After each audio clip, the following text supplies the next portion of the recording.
boys, as you say, live. We never know what can happen next. Please remember to keep the questions coming on the feed below. You can see the zebra. I think it's zebra. Well, there's zebra, there's gazelle, there's impala. Those are impala all around the lines at the moment. So they've got a plethora of prey to choose from.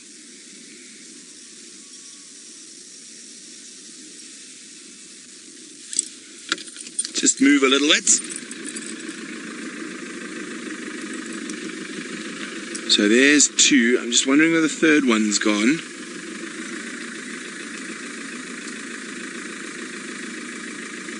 He's off to the left of them, of these two.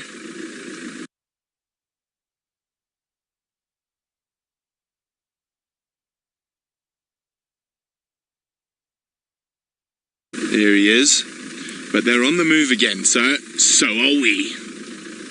Oh, as I say that, Murphy's Law, one flops down. So you see a bit of light there. I just want to make sure I don't drive into a wet patch.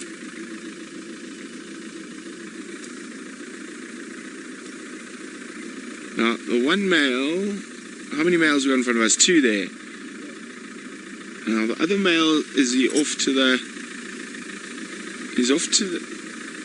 Where's he gone? All three. All three. So, there was a bit of excitement as some things came careering past us. We're not sure what might have disturbed them. But it definitely woke the boys up very quickly. Now, there's still two other males somewhere out here in the darkness.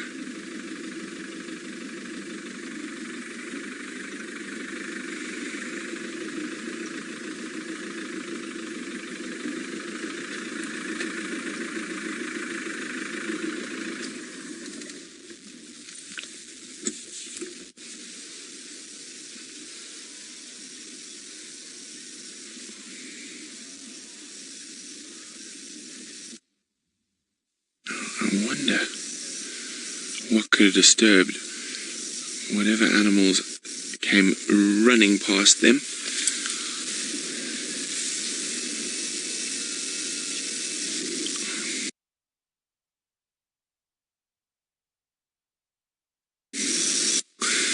Now you'll see the odd moth or insect flit past them.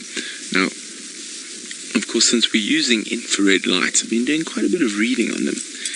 And insects, of course, see an ultraviolet light, which is something all different altogether. But certain insect species cannot see infrared, but they can feel infrared. Certain moth species will pick up infrared in their antennae, which I find absolutely fascinating.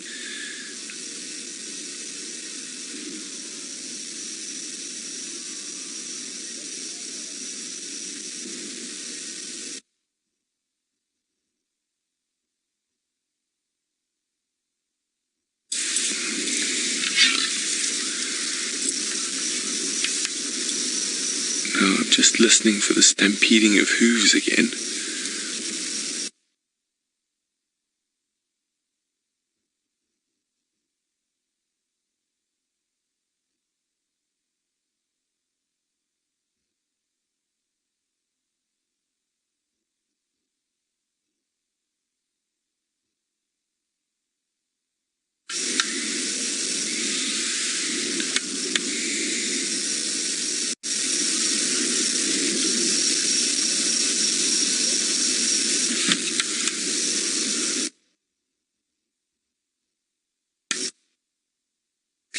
Something running. It's quite far away, just this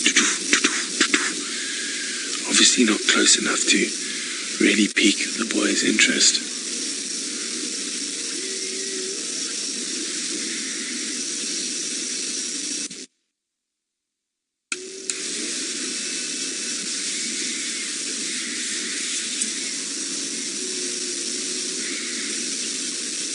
Well, like all predators, these lions are opportunists, so even though they're asleep, If something had to come within that striking distance, they would take advantage of that. Oh, an upset hyena in the distance.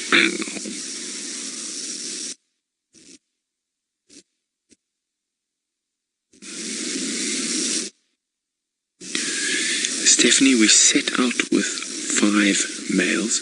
We've got 3 with us at the moment. Now, I think the other 2 are behind us somewhere. I just can't see them at the moment.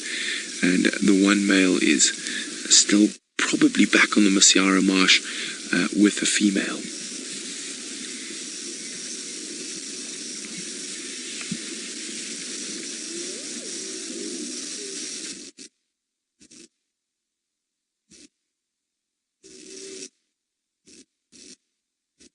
Can hear other lions, but a long way in the distance. See how they immediately perked up? Those lions sound like they're on the other side of the river, probably around the Hippo Pools area.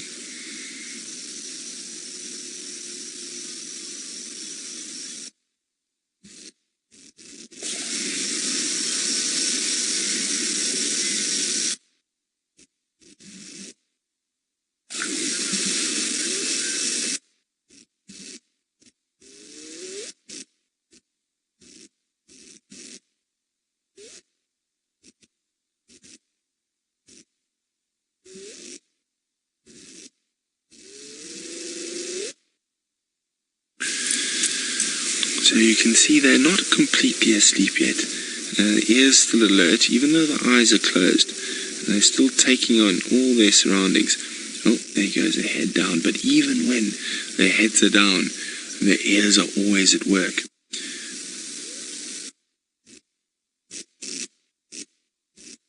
And of course, the ears are such important things for lions. And it tells them lots of what's going on around them. Where the wildebeest are, because the wildebeest are constantly making a lot of noise. See, there we go, he heard something.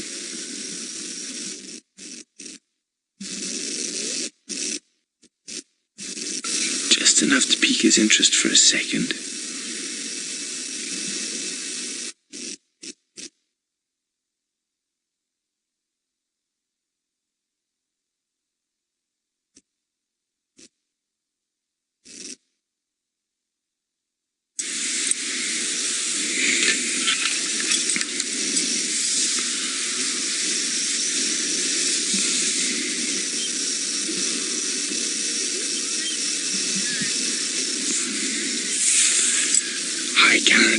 Karen's wondering, have they eaten tonight?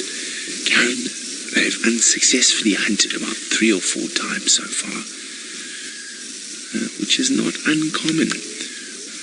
They haven't managed to get themselves into a really big herd of wildebeest yet. They've been sort of hunting smaller herds on the peripheries, which are a bit harder to catch.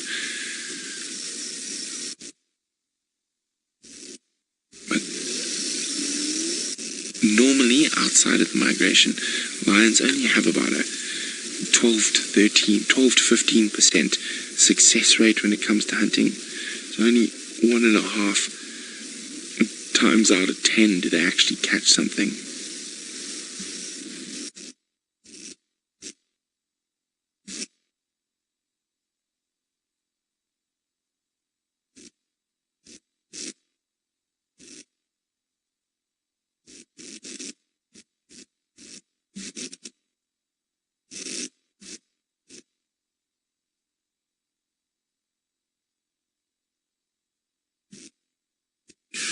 Hi Sandra. Sandra's wondering, since when today have we been watching these lions? Sandra, we've been with them since about 5 o'clock. No, even a bit earlier, 4:30 this afternoon.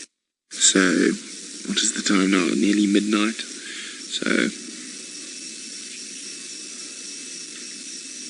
about 6 hours or so, maybe a bit more, that we've been with these lions. And we will continue to stay with them throughout the night, all the way till tomorrow morning.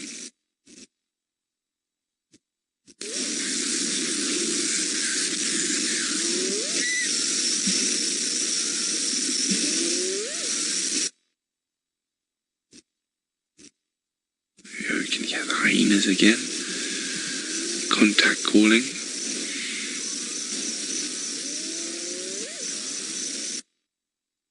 You can probably just make out the sound of the wildebeest. Probably about 600-700 meters away.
Hyenas having an argument.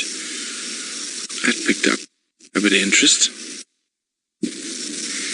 Now, these boys, if the hyenas manage to take down a wildebeest of their own, I think they might seriously consider taking it for themselves. Lions are definitely not above scavenging, and in certain parts of Africa will actually scavenge more than hyenas.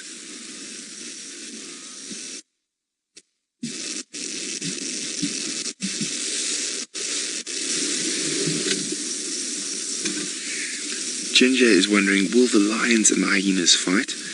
Ginger, only if there's a need. Every situation is different, and every day plays out differently. So sometimes they'll fight, sometimes they'll just ignore each other. So it all just depends on who's more hungry or how hungry they all are. But yes, they will fight in certain circumstances.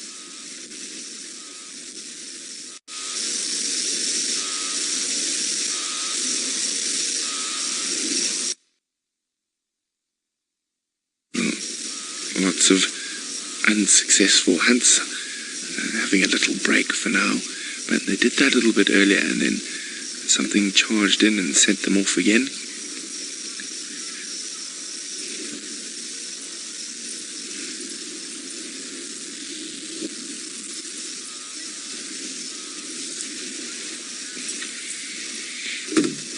April is wondering, how much do lions sleep?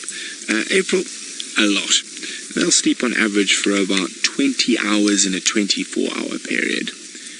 And the 4 hours of activity are not a solid 4 hours of activity. It'll be maybe 20 minutes of walking, an hour of sleeping, 40 minutes of walking, 3 hours of sleeping. So the only way to truly know what's going on with lions is to do what we're doing now, and that is stay with them for the whole time.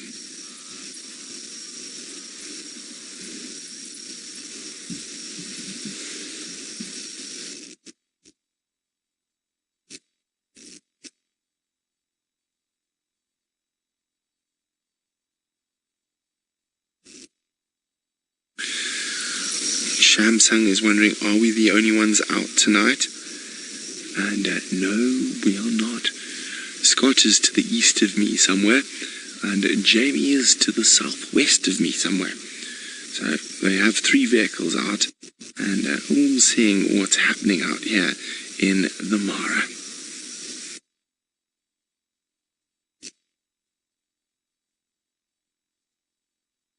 Now, as the lions settle in for a bout of snoozing, we're going to say goodbye for now, but remember, tomorrow night, Friday night, 11 p.m. Eastern, catch us for the last of the migration series on Nat Geo 1.